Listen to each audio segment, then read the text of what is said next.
किसी ने क्या खूब कहा है, चाहे किसी की खुशी का कारण न बन सको, पर किसी के दर्द का मरहम जरूर बनकर देखना। शायद उनकी दुआओं से आपके अपने घाव ही भर जाएं। नमस्कार दोस्तों, मेरा नाम प्रेम प्रकाश पांडे है। आज अपने चैनल पर एक नई बेहतरीन मोटिवेशनल स्टोरी लेकर के आया हूं। आज की स्टोरी का जो शीर्षक है वो है दूसरों की मेहनत का फल।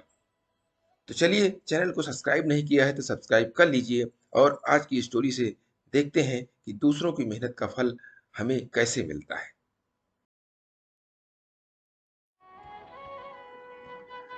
कुंतालपुर का राजा बड़ा ही न्यायप्रिय था। वह अपनी प्रजा के दर्द दर्द में बराबर काम आता था। प्रजा भी उसका बहुत आदर करती थी। एक दिन राजा गुप्त वेश में अपने राज्य में घूमने निकला। तब रास्ते में देखता है कि एक वृद्ध एक छोटा सा पौधा रोप रहा है। राजा कौतूहल बस उसके पास गया और बोला, यह आप किस चीज का पौधा लगा रहे हैं? वृद्ध ने धीमे स्वर में कहा, आम का। राजा ने हिसाब लगाया कि उसके बड़े होने और उस पर फल आने में कितना समय लगेगा। हिसाब लगाकर उसने अचरज से वृद्ध की ओर देखा और कहा, सुनो दादा, इस पौधे के बड़े होने और उस पर फल आने में कई साल लग जाएंगे। तब तक तो तुम क्या जीवित रहोगे? वृद्ध ने राजा की ओर देखा। राजा की आंखों में मायूसी थी।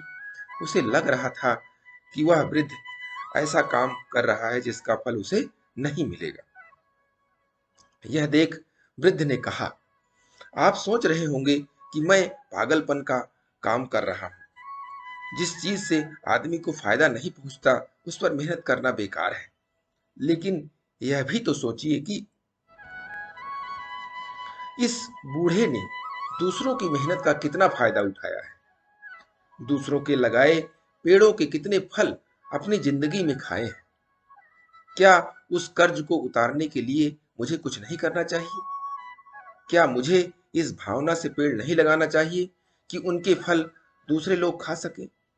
जो केवल अपने लाभ के लिए ही काम करता है वह तो स्वार्थी वृत्ति का मनुष्य होता है। वृद्ध की यह दलील सुनकर राजा प्रसन्न हो गया। आज उसे भी कुछ बड़ा सीखने को मिला था। दोस्तों, सचमुच इस कहानी से बहुत बड़ा सीखने को मिलता है कि अगर हम सभी ऐसा सोच लें कि जो हम मेहनत कर रहे हैं उसका फल हम खुद ही पाएं, तो शायद दुनिया चल नहीं सकती है। अगर हमारे पूर्वज ऐसा सोचते तो आज हम यहाँ आराम से नहीं रह रहे होते। इसलिए दोस्तों, कुछ काम हम अपने पूर्वजों का कर्ज चुकाने के लिए भी करते रहना चाहिए और यही शिक्षा अपने बच्चों को भी दें। इस तरह के अच्छे विचार और प्रेरणा के लिए प्रतिदिन सुबह 5:30 बजे एक नई कहानी, एक नई उमंग से करें दिन की शुरुआत।